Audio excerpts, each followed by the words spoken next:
Enseignement du livre Le Nouvel Âge d'Or par le maître Kutumi. Développer les pouvoirs intérieurs. Question, maître bien-aimé, je te demande pardon si cette question te paraît présomptueuse. Cependant, il semble que souvent, lorsque la conscience s'élargit en acquérant les connaissances des maîtres, l'étudiant néglige de porter son attention sur la présence de Dieu. Réponse du maître Kutumi, Sheila Béni, c'est un fait réel, une étape dans le développement spirituel, une initiation sur le chemin qui conduit à la maîtrise.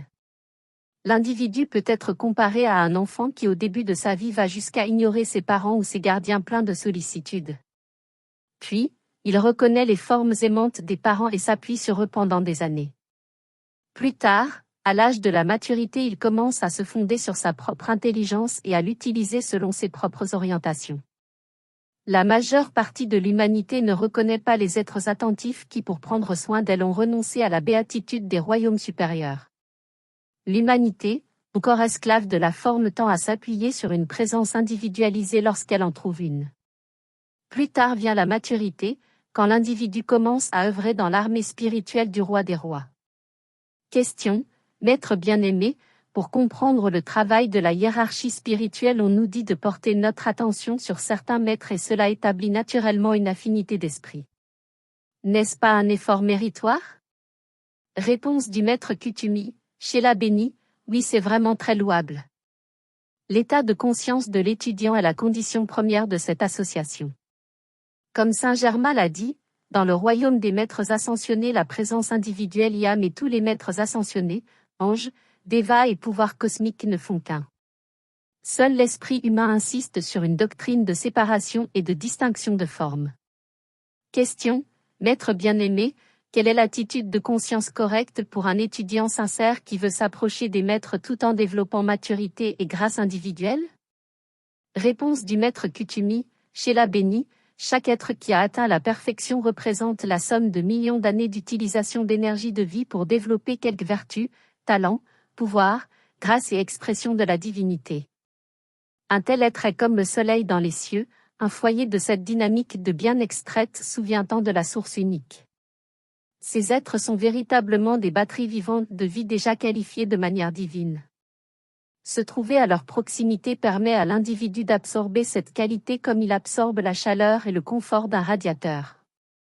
Certains préfèrent grelotter dans les vents glacés des sommets jusqu'à ce que par leurs propres efforts ils soient à même de générer leur propre chaleur pour se réconforter. D'autres tirent profit de la proximité d'une chaleur existante et d'un confort nourri par les flânes des hôtelleries qui font bon accueil aux pèlerins poursuivant leur quête. L'homme est ainsi fait, certains se servent de la foi, du courage, de la force, de la confiance, de l'essence de guérison et du pouvoir éclairant de ceux qui ont fait ample provision de vie qualifiée, d'autres persistent à engendrer eux-mêmes ces qualités et frissonnent au vent de l'incertitude pendant que leurs frères plus humbles gravissent le chemin dans la chaleur de la présence de leurs sœurs et frères aînés. Le culte de la présence et de l'association avec les maîtres a pour objet d'embraser les feux de la nature spirituelle de l'individu et non pas de trouver quelqu'un d'autre pour faire le travail à sa place. Beaucoup cherchent un maître pour leur servir d'oreiller de paresse, beaucoup le recherchent pour satisfaire leur curiosité personnelle ou dissiper un doute. Le maître ne peut venir à eux, car en focalisant leur attention sur la forme du maître, cela les dissuaderait de pourvoir à leur propre développement. Jésus lui-même a affirmé ce principe en disant « Si je ne m'en vais pas, le consolateur ne viendra pas ». Question, maître bien-aimé, chercher le maître pour développer sa propre raison d'être est donc un passeport sûr pour s'assurer sa présence?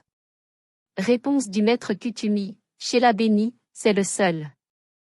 L'adoration de la forme, quelque sincère qu'elle puisse être, ne développe pas l'étincelle spirituelle de l'individu. Au contraire, elle tend à nous détourner de notre concentration sur l'un dont nous recevons la vie, l'intelligence et le pouvoir de faire tout le bien et toute chose parfaite.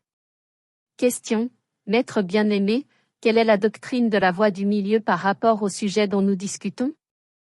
Réponse du maître Kutumi, Sheila Béni, la doctrine de la voie du milieu, qui est bien sur l'enseignement de notre Seigneur Bouddha, réside dans les principes suivants. 1. L'individu est un foyer d'intelligence de Dieu envoyé dans l'univers pour exécuter une parcelle du plan divin. Dans ce but, il doit apprendre à projeter à partir de son fort intérieur la maîtrise de soi, le discernement, l'équilibre, la sagesse et l'amour. S'il tombe amoureux d'un être ou d'une forme quelconque qui le distrait de son entreprise individuelle de transmuter sa nature humaine et d'étendre sa nature divine, il doit s'arrêter et se réorienter en ramenant son attention sur la source unique. Alors il peut continuer en compagnie de ceux qui en se concentrant sur l'un sont parvenus à l'accomplissement. 2. Il doit réaliser que toutes les qualités de pensée et de sentiment sont contagieuses. Il est sage de cultiver la présence et la camaraderie de ceux qui sont devenus ce qu'on veut être.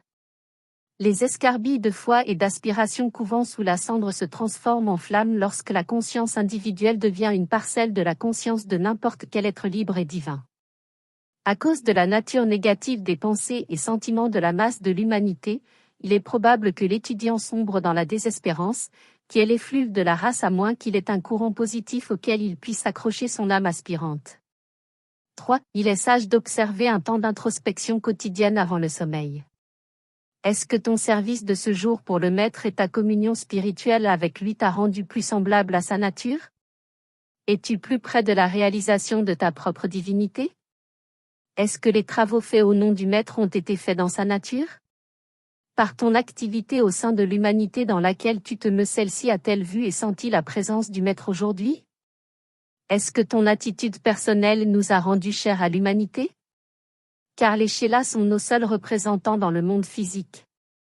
Est-ce que tes pensées, sentiments et paroles prononcées ont exprimé autant que tu en es capable ce que nous penserions, sentirions et dirions dans les mêmes circonstances? Si tu es sincère, tu n'as besoin d'aucun mentor autre que toi-même.